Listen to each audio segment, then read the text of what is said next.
ସକାଳୁ ସକାଳୁ ହଜବେଣ୍ଡ ଆସି ମୋର କହିଲେ କବିତା ମୁଁ ଆଜି ଘରେ ଖାଇବିନି। ମୁଁ କହିଲି ହ୍ୟାଲୋ ଆଙ୍କର କ'ଣ ପୁଣି ହେଲା ରୁଷିଛନ୍ତି ନା କ'ଣ?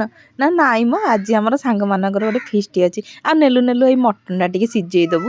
ମୁଁ କହିଲି ହେ ଭଗବାନ ଆଉ ଆମେ କ'ଣ ଖାଇବୁ? ନା ହଁ ତମ ପାଇଁ ବି ବ୍ୟବସ୍ଥା ଅଛି। ଆଉ ଫଟାଫଟ ମୁଁ ସେଥିରେ ଲୁଣ ହଳଦୀ ଟିକେ ତେଲ ଦେଇକି ପୁରା ଭଲରେ ଗୋଳେଇ ଦେଇକି ଆଉ ସେ ପ୍ରେସରରେ ଦେଇଦେଲି। ସିଝି ସାରିଲା ପରେ ସିଏ ଧରିକି ପଳେଇ ଆସିଥିଲେ ମୋ ପାଇଁ ଚିକେନ୍।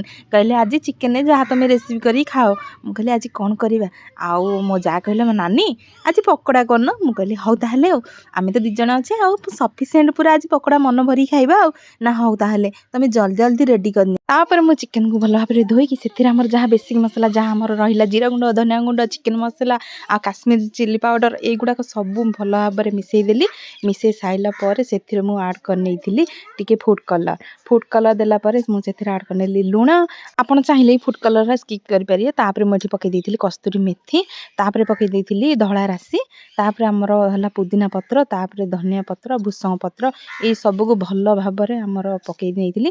ତାପରେ ଗୋଟେ ପକାଇ ନେଇଥିଲି ଅଣ୍ଡା ଆଉ ଅଣ୍ଡାକୁ ପକାଇ ସାରିଲା ପରେ ମୁଁ ପକାଇ ନେଇଥିଲି କର୍ଣ୍ଣଫ୍ଲୋର ପକାଇ ସାରିକି ମୁଁ ଭଲ ଭାବରେ ତାକୁ ଗୋଳା ଗୋଳି କରିଦେଇଥିଲି ଆଉ ରଖିଦେଇଥିଲି ତାକୁ ମୁଁ ପୁରା ରେଷ୍ଟ କରିବା ପାଇଁ ପୁରା ଅଧଘଣ୍ଟେ ତାକୁ ପୁରା ରଖିଦେଇଥିଲି।